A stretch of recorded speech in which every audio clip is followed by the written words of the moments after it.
Are people still waiting on a sign? And if so, what is the sign that can have you fully convinced the time to get down with the Most High is now?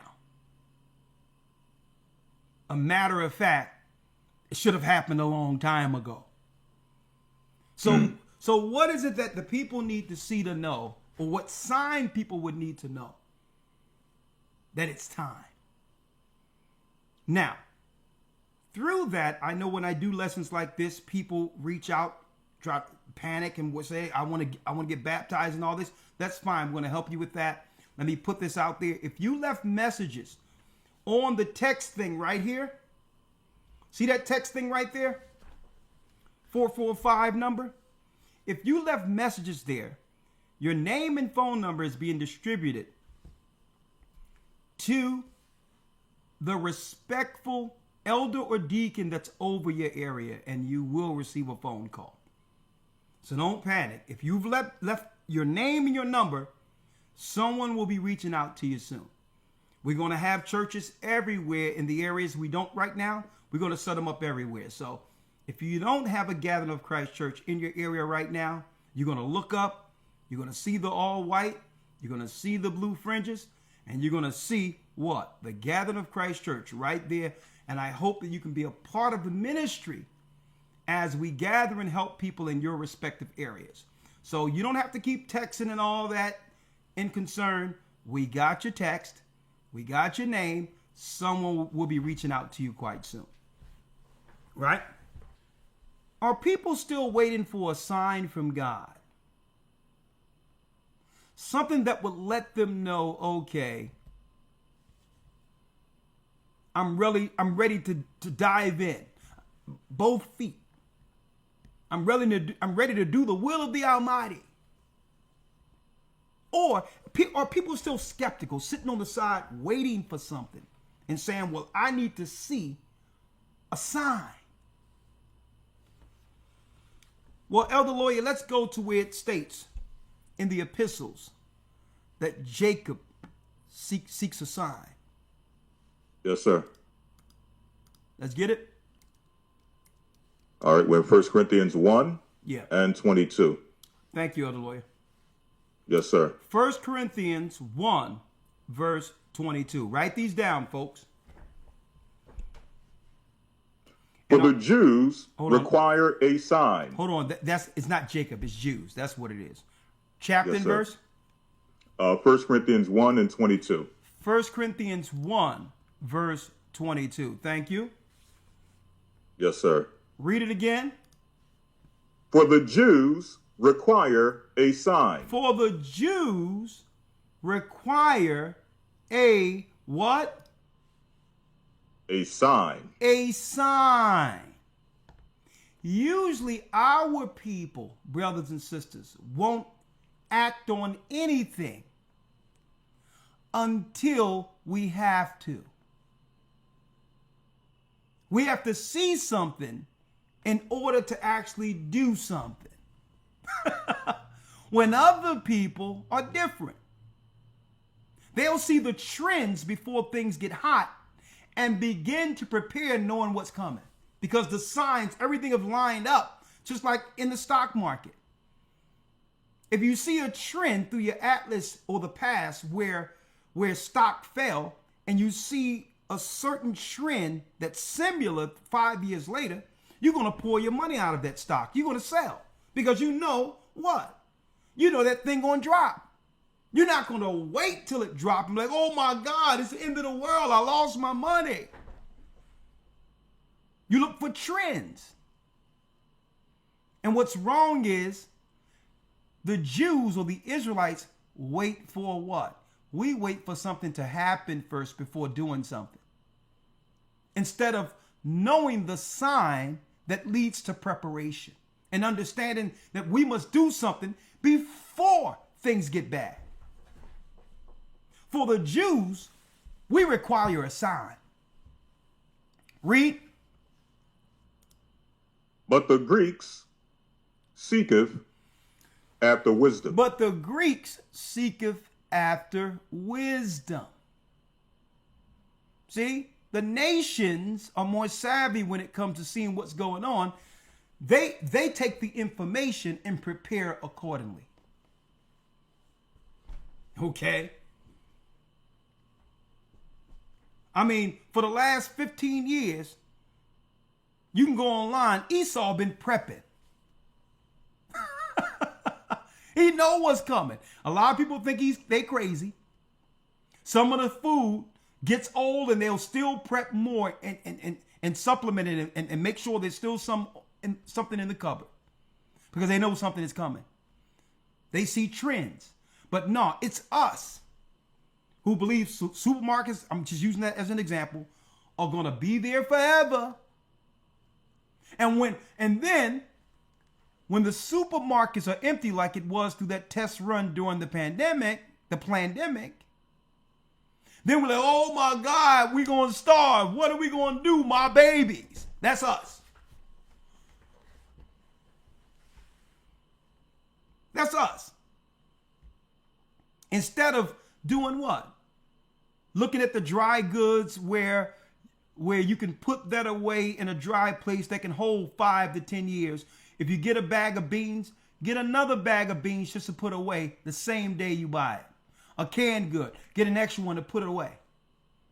Seeing the trends. And I'm just using food as an example. The sign for us is when the devastation happens. And didn't prepare at all, knowing that something was coming. Jacob seeketh a sign.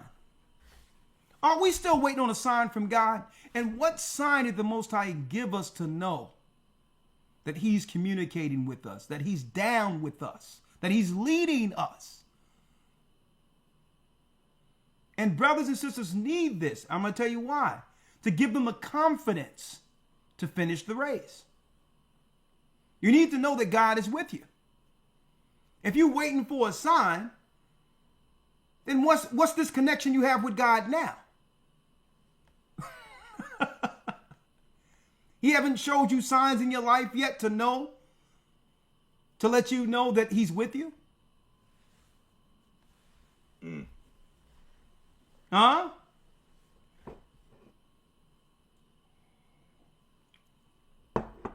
Jacob seeketh a sign.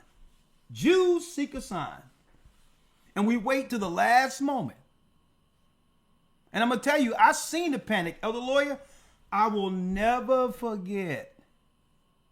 And I told in our elders meetings, at our brothers meeting, I was saying, listen, I will never forget the look on the people's faces. And I'm talking about men who call themselves leaders when it all broke out. Okay? When it was a very tenuous situation, and you can tell that people were shook. Now, why weren't we shook?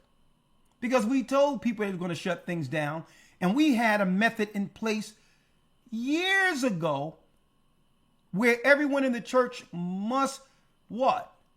They must store 6 months' ration. And we had that in place probably 7 years before the pandemic happened. So when there wasn't any food in the cupboards, people knew to go to their stash to feed their family. And that's talking about food and water.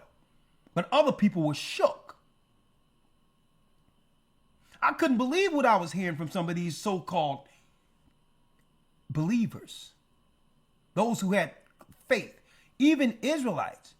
You had Israelite leaders out there, and it's still online. They were telling people in their congregation, go out and get the vaccine so that we can open back up. Mm-hmm. Quote unquote. Saying we've always got vaccines. Told their congregation, listen, we need to do this so that we can open back up. People who claim to have faith were shook. When you go to a leader must be certain and stand on that rock. And that confidence moves throughout the conversation and move throughout the congregation, and it strengthened those who are amongst the body. You had Israelite leaders out there saying, well, it's your choice. People took vaccines before, so it's your choice. If you want to take one, you can take one. If you don't want to take one, that's up to you. When people are Christ says, let your yea be yea and your nay be nay. You can't be waffling in time of crisis and everybody looking to you for direction. My answer to everybody was, when they asked me, what would Christ do? Would Christ have his disciples in the line at the clinic? Are we of Christ? Or are we the healers? And I made it clear what our stances are. That according to our religion, we don't believe in none of that. And if anybody want to do it, hey, we're not going to tell them to do it because we're not going to have that blood on us. If you fold now, you'll fold later on when they put the pressure on you again for the mark of the beast. And I made it clear where the church stood. And I seen all these so-called Israelite leaders who claimed to be bold and courageous. They were shook.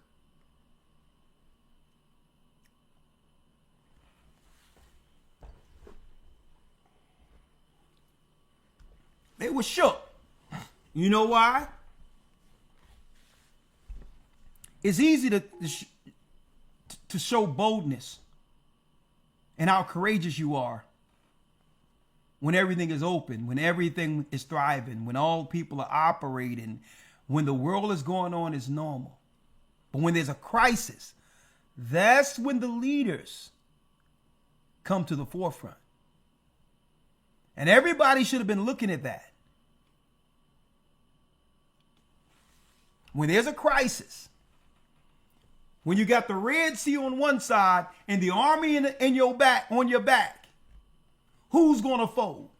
Or are you going to say, nah, guess what?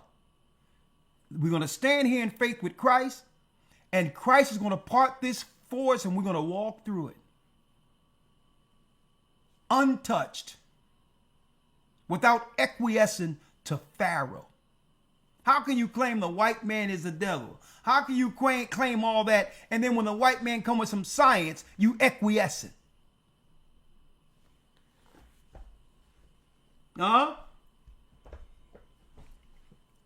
Brothers and sisters, that's when you know anybody can act bold when all things are normal. Understand, I'm not talking about myself, anybody in general. During a time of a crisis, you check out the person that's calm.